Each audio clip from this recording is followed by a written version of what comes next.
We've got a really fun football game coming up tomorrow in Raleigh. Duke, after defeating NC State by a score of 24-3 last year, has a chance to knock off the Wolfpack once again.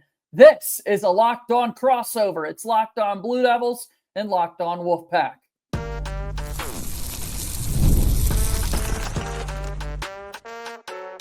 You are Locked On Blue Devils, your daily podcast on the Duke Blue Devils. Part of the Locked On Podcast Network, your team every day.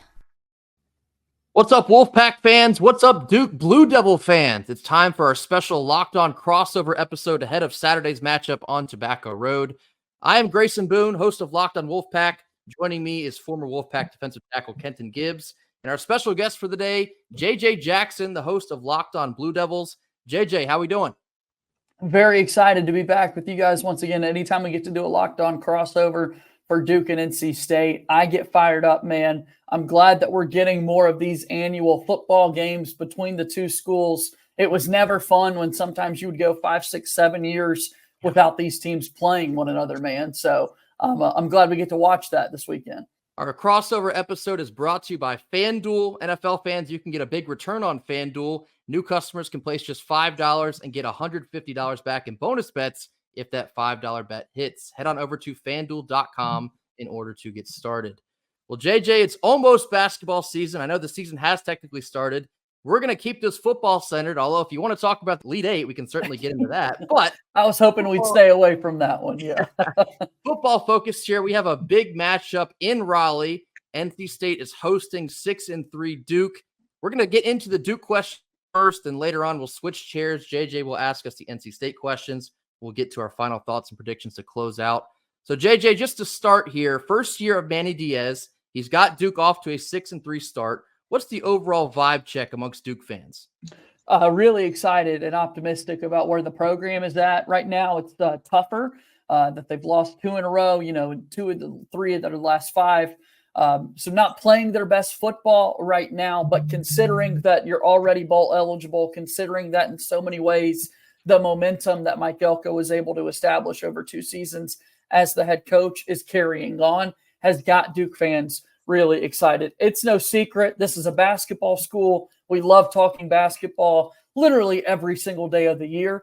It's just been fun that Manny Diaz is going to be able to continue this run that Duke's been on as of late, where it is exciting to talk about Duke football and where they've been at and that sort of thing. So hopefully they can keep this winning going, but it's nice to know that they will be competing for a bowl game at the end of the season.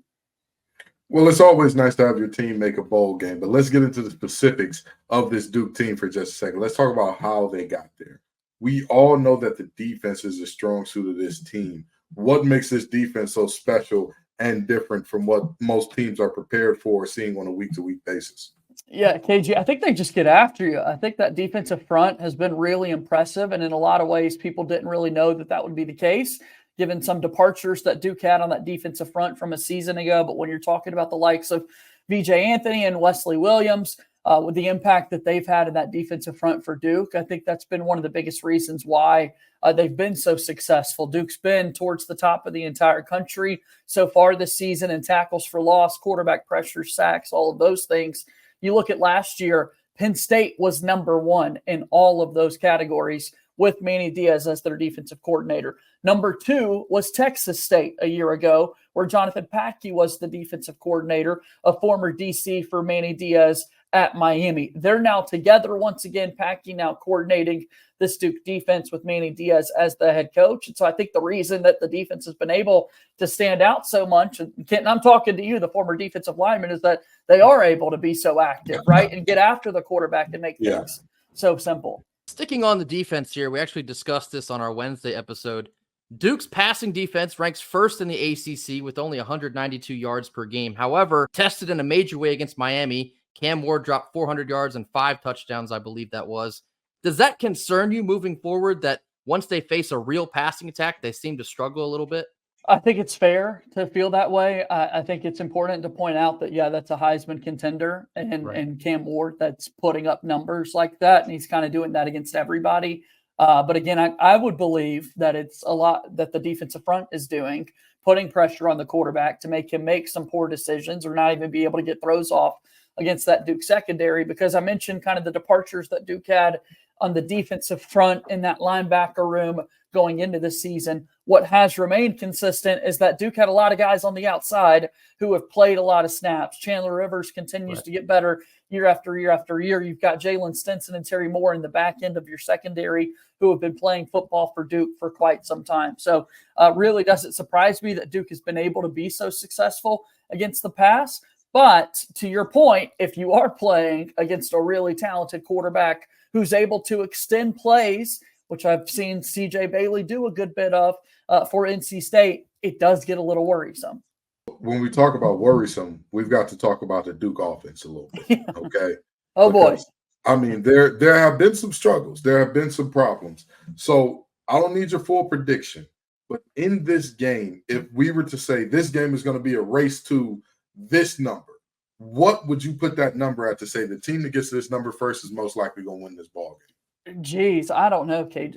That's a good way. 35. I don't know exactly what I'm thinking. I mean, I feel like Duke's offense has got to find a way to pick it up and score, and they haven't been able to do that quite yet, or as of late, I should say, in some measure. So maybe I'm off there. Maybe it should be a smaller number than that. But I just look at both of these teams. I look at how close that line is for this game that's going to be played, and I like to think that while there were turnovers from Malik Murphy in that Miami game, they were able to get more vertical in the passing game. Jordan Moore was banged up for a little bit in the middle portion of the season. He's gotten better these last few weeks. Eli Pankel is having a career year on the outside, and Duke's been able to kind of go interchanging at the running back position ever since Jaquez Moore got injured with Star Thomas and Peyton Jones. Like the way that they've been playing as of late gives me a little bit more confidence in this Duke football team. I was so concerned in the SMU game, for example, when you keep getting the ball handed to you and you can't score, that at some point your defense is going to break a little bit. That's why I put that number up higher, because I just want to make sure that the defense can continue to hold on and make stops. Because, again, they're coming off a 50-burger that they gave up against Miami, and it's an NC State team who just had a 50-burger in an ACC game as well. We've talked a lot this season about NC State's offense trying to establish some sort of identity. It seems like maybe we have one coming out of last week. We consider Malik Murphy to have kind of a little bit of an up and down year. I say that as objectively as I can. 100%. What's been your overall synopsis of Malik Murphy and the Duke offense in that way? Up and down, for sure. Yeah. I mean, it's at the beginning of the year, the bright spots were, the ability to run the ball. With Star Thomas having 3 straight 100-yard games. Coincidentally, it came days after his first child came into the world. So it must have been that dad strength that was powering him through have 3 straight 100-yard rushing games. And then the rushing attack slowed down a little bit, and Malik Murphy did pick it up. He was able to kind of push the ball down the field, find the receivers. The running backs were making plays. I think Nicky Dalmolin is one of the best tight ends that we've seen in the ACC so far this season. But the accuracy issues of Malik Murphy have been the biggest thing. Not always in the turnover department, guys, but just his completion percentage at times has been just yucky to look at. I mean, just not too good there. But I think it's been up and down, to say the least, for what we've seen out of Malik Murphy. So if you're seeing that objectively, Grayson, I'm right there with you guys, that I've seen the highs and lows of Murphy all season long. Well, before we go on the break here, I want to ask you one question, because you've talked about the highs and lows of Murphy, and he was a bit of an unproven commodity, but people were excited about him coming in. What would you grade his performance so far this season coming into this game? Wow. B- maybe. I think I'd go there in the B range as well. I do want to give him credit for winning these football games, right? I do want to give him credit for this is his first year as a full-time starter at a brand new school with a brand new head coach, a brand new offensive coordinator, that there are no cross paths or anything like that. It's a Duke football team who finally is able to turn that victory bell into the right shade of blue with a big win that they had against UNC. In 22 meetings all time, they had never defeated Florida State before. The games, truthfully, were never within 7 points or less outside of one of them in the 22 meetings. And Duke football beat Florida State. Some of those things, I've got to make sure I give him a little bit of a bonus because that's just things we're not used to seeing so far. So I don't know if I'm off there, but that's kind of what I'm thinking in terms of grading him. Coming up next, we're going to flip chairs, and JJ will be posing the NC State questions to us. This comes after a quick word from our sponsors. Hood Gold. With Robinhood Gold, you don't need the silver spoon to eat up the financial favors of the 1%. Robinhood Gold allows others to get the rates and perks usually reserved for the high society. Now, the resourceful individual with Robinhood Gold can earn the very liberal rate of 4.5% APY on uninvested cash and be rewarded with the handsome 3% retirement boost on an IRA account. Robinhood Gold provides the privileges of a high net worth for any net worth. These generous benefits are now available for only $5 a month. The new gold standard is here with Robinhood Gold. Sign up at robinhood.com/gold. Terms apply, and for specific product disclosures, visit robinhood.com/gold. Investing involves risk. Rates may change. Gold membership is offered by Robinhood Gold, LLC. Our second Thursday crossover sponsor is FanDuel. Get ready to tackle NFL action this season with FanDuel, America's #1 sportsbook. Right now, new customers can place a $5 bet and get $150 back in bonus bets if that bet wins. The FanDuel Sportsbook app gives you everything you need to place live bets on the NFL, all in just one singular place.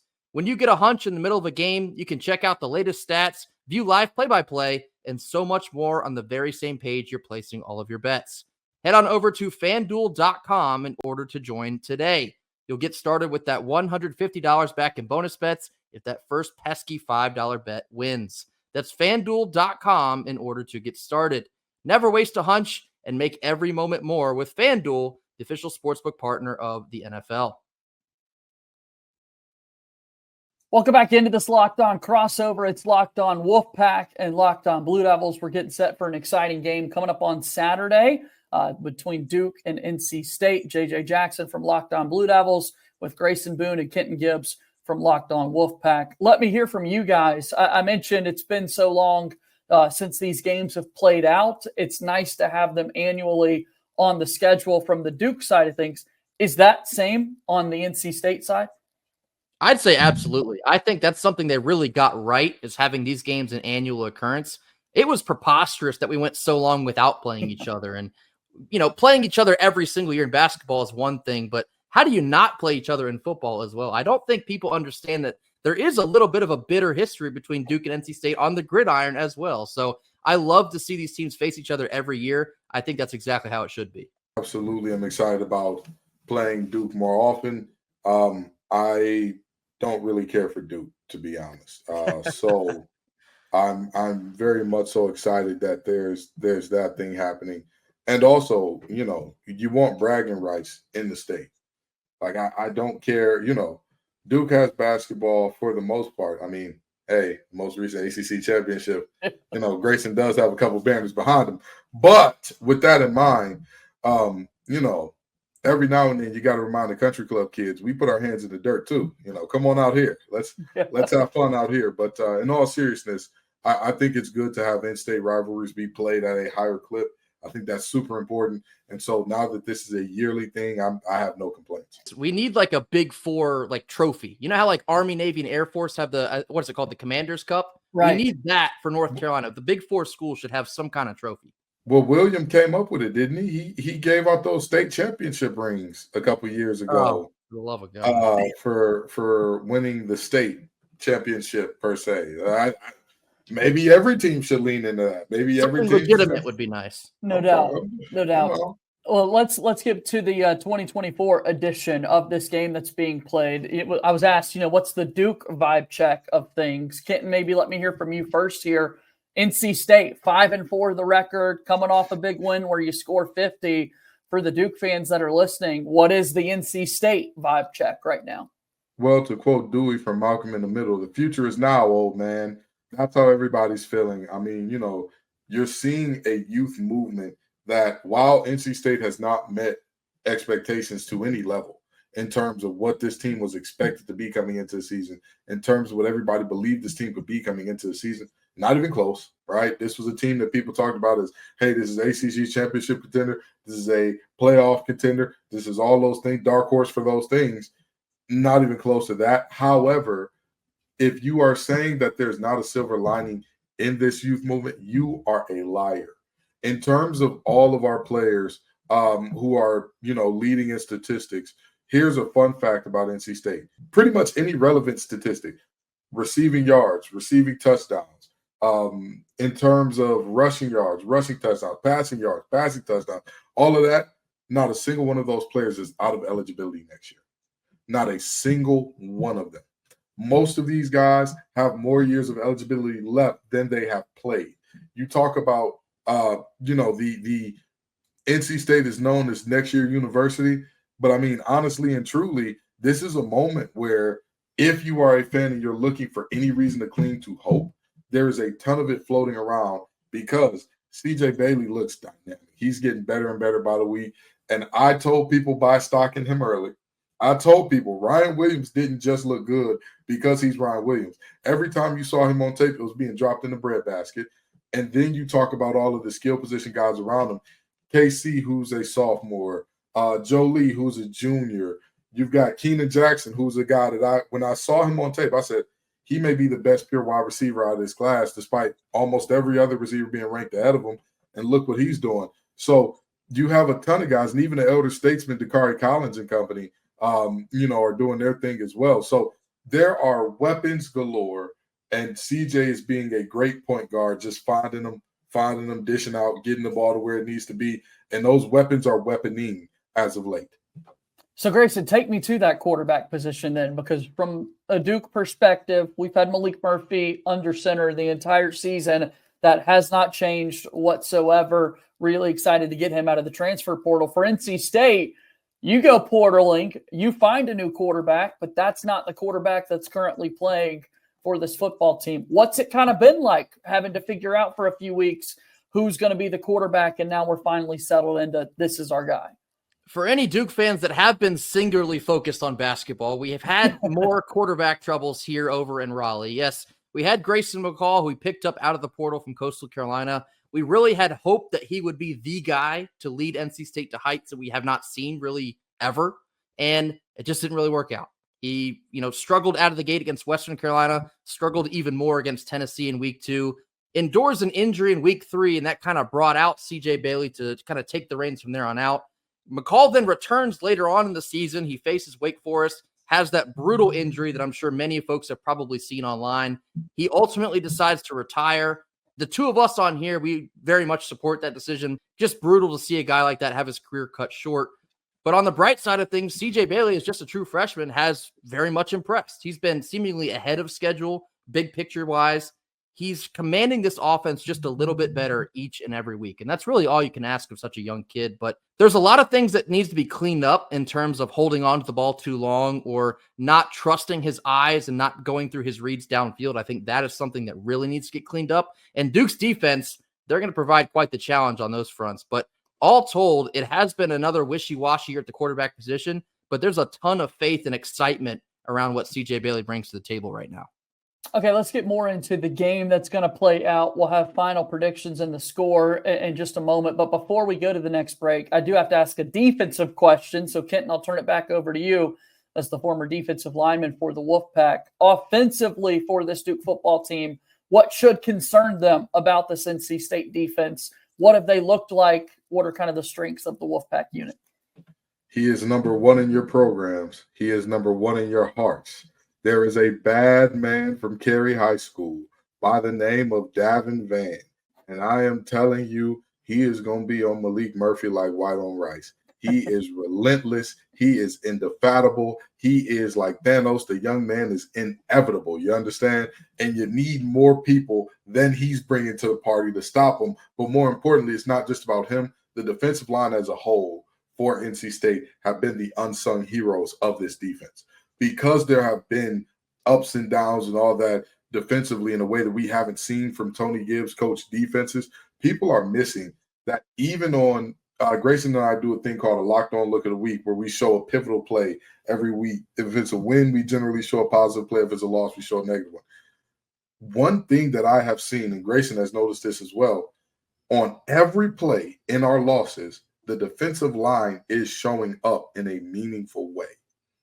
There was a play against Wake Forest where every player on the defensive line got so much push, the running back could not go front side.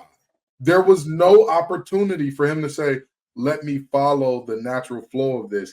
And even if the argument is, well, it was a zone play where they intentionally let him upfield, if you see the way this play developed, Brandon Cleveland basically dragged the center back into the back's lap. So like that, regardless of how you scheme it up, nobody's scheming for that. And yet things still weren't done on the second and third level in appropriate ways. So that play ends up breaking for a, 40-some-odd yard touchdown. Yeah. This defensive line is special. The unfortunate part about the 3-3-5 is there's just less of them around. I'm excited to see it play out. Excited to see what the Duke offense is going to look like against that NC State defense. Let's talk more matchups and things to be on the lookout for with this game in particular. We'll do that after one final timeout here on this Locked On crossover. This episode of Locked On Blue Devils is brought to you by our friends over at LinkedIn. These days, when you're hiring for your small business, you want to find quality professionals that are right for the role. That's why you have to check out LinkedIn Jobs. LinkedIn Jobs has the tools to help find the right professionals for your team faster and for free.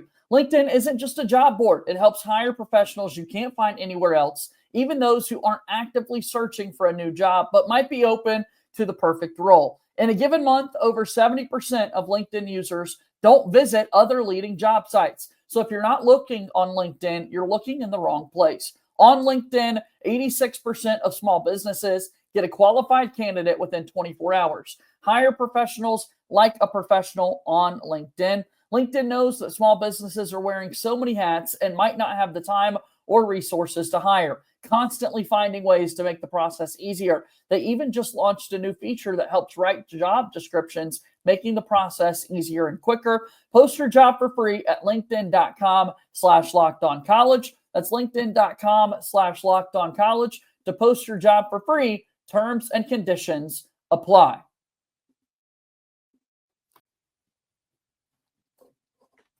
Last couple minutes here of our Thursday Locked On crossover episode. Locked On Wolfpack, Locked On Blue Devils. We thank JJ Jackson for joining us on here. JJ, before we get into some score predictions, I want to talk X factors real quickly. Give me one on offense for Duke and one on defense for Duke that you predict could be the X factors in this one.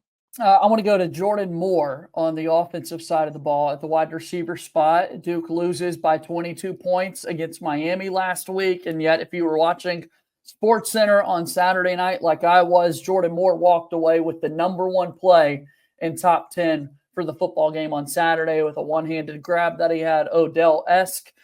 Pretty amazing play that he made. He's been awesome to watch this season. He's been a big reason why Malik Murphy has had some of those big passing games that he has so far throughout the year. So Jordan Moore, number 8 on your TV, is somebody to be on the lookout for. And then defensively, let me go into the back end of the secondary with CJ Bailey likely to extend some plays now and again. I want to know what Jalen Stinson can do for the Duke football defense. Number 2, when you're watching him on your screens, he's a hard hitter over the top safety there, but able to pick up in coverage as well. I think he's going to be a big-time player. Who are those players for NC State for you guys?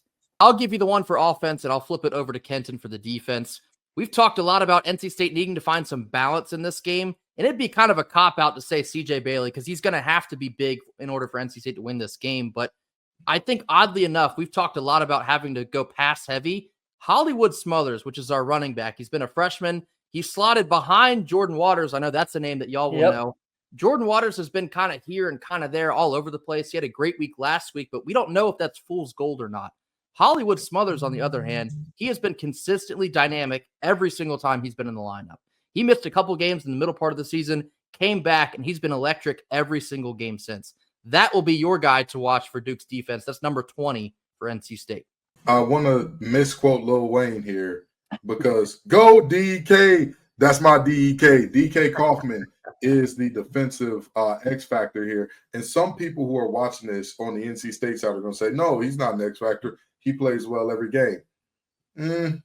DK Kaufman can be very up and down in terms of who he is from week to week, but that's what the essence of an X factor is. As he goes, generally, so does the team. And this doesn't mean that when he has his down times, he doesn't make big plays. He absolutely does. Even in his down weeks, make big plays.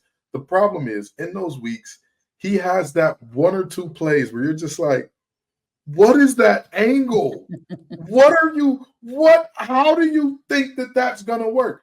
And so, I really and truly do believe that if DK Kaufman has a good game here, if we're looking at the type of week that's like, oh, he's potentially DB of the week, NC State has won handily. DK Kaufman is very much the living embodiment of a no, no, no, yes, but also a no, no, no, oh my God, no type of guy. So it's really great or really bad, and there's really no in between. JJ, we'll go ahead and get into our score predictions here. 3:30 kick in Raleigh. NC State's currently favored by 3.5, believe it or not. Give us your final score predictions for Saturday's game. Yeah, I'm excited to see this one play out. I think NC State is riding high after that 50 points that they were at 50 plus that they were able to point out this past week. I do think Duke is in a tough spot here going back on the road, and the offense has been a little inconsistent over the last few weeks. That does concern me. I don't see the path to victory, so to speak, for this Duke football team. I'm hoping. I'm very wrong here. I'm very off. I think Vegas is pretty close on this one and how they see it. I said getting to 35 a little bit earlier. I think this is a 38-30 type of game, maybe 38-28 in favor of NC State picking up the win on this one. Kenton, what you got? Well, I told Grayson I got a bad feeling that we got that Duke defense is going to create a CJ Bailey disaster class possibly. I don't know why, but I've got a bad feeling about it. The only unfortunate part for Duke is I don't think that their offense can capitalize on the disaster class as we saw against Kevin Jennings and company. So I've got NC State winning a really close, ugly rock fight, 17-10. Those games are fun to watch. Hey, it ain't fun to watch for y'all. They're great to watch for me. I also have a little bit of a weird feeling in my stomach. For some reason, I'm thinking this one goes to overtime, and I think it's going to be relatively low scoring. I think NC State, walk back a year ago, we got embarrassed out in Durham. It was 24-3. The season felt like it was completely in peril at that point in time. But what they did after that, they turned it around. They went 5-0 to finish that season. This season, kind of more peril in the beginning, but they have decided after going out to California and getting a win and then dropping a 50-burger on Stanford, they want to finish this year like they did last year. They want to finish on that 5-0 or 4-0 after the bye type of run here. I have confidence that they're going to get it done. It's not going to be easy. I think Duke's defense is impressive, and I don't necessarily think they get enough credit for how good they are, but this one's going to be low scoring. I think Hollywood Smothers, who I mentioned, I think he will be the difference, either by air or on the ground. I have NC State winning in overtime by a score of 24-17. Yeah, I think it's going to be a fun one. I think we're really going to watch this game being played out. I'm excited to see this one kick off 3:30 Eastern over the weekend there in Raleigh. So, guys, really excited to do these Locked On crossovers with you. Thank you for limiting the basketball references that we had, right, as the team that knocks Duke out of the ACC tournament and then also goes one step further and ends them in the Elite Eight. But we'll have many more of these coming up throughout the basketball season, I'm sure. Hey, with Cooper Flag in the triangle now, we may have to do another crossover at some point here Let's later make it in the happen. fall and into the winter. But JJ, as always, thanks for jumping on here with us. Looking forward to a great matchup on Saturday, afternoon into the evening. Thank you all so much for listening. Be sure to like and subscribe this podcast. Be sure to give JJ a follow and a subscribe on Locked On Blue Devils. He does excellent work over there, not just for basketball fans, but football also. JJ, until then, we'll see everyone on Saturday. Thanks for joining us.